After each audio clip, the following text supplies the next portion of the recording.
So the world's obviously a big place, so there's an inordinately large number of opportunities out there. Tell us about how your investment process sort of distills that down and then focuses that in a portfolio. So I've always focused on Europe. I look at mainly the European portion of our global fund. Europe's still a big place. There are 300 million people and a lot of companies doing a lot of things, and lots of them sell products all around the world. I can be looking one day at a utility company and the next day at somebody who makes shoes. And I like that, and it's deliberate because I can never tell what the world's going to panic about next. If you think about just the last few years, there have been panics that the Eurozone was going to collapse and therefore most companies in Spain or Italy sold off cheap.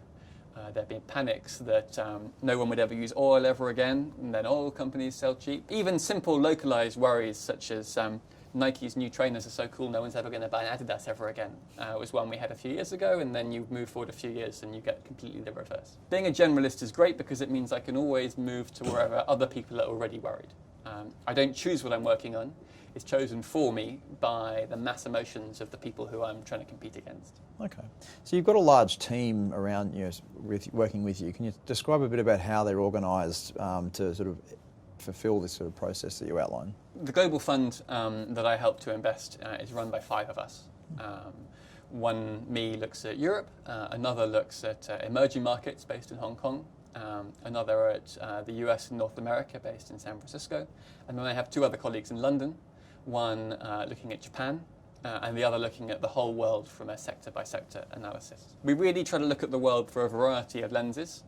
So we have a bunch of people all with particular areas of expertise, but all overlapping with at least one other person in the firm, so that we can bounce ideas around and test whether we're likely to find something that really stacks up to analysis, or whether we're kidding ourselves that we found a bargain when really it doesn't exist. So if we look at current market opportunities then, so we've obviously been on a multi-year run for equity markets, many parts of the world, different sectors, countries trading on sort of historical highs in terms of earnings multiples.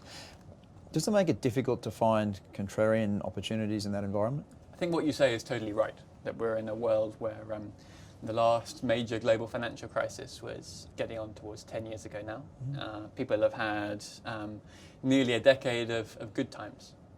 And it's only natural in that kind of world that people start to think, well, actually, I'm getting used to this. It's what's going to happen forever.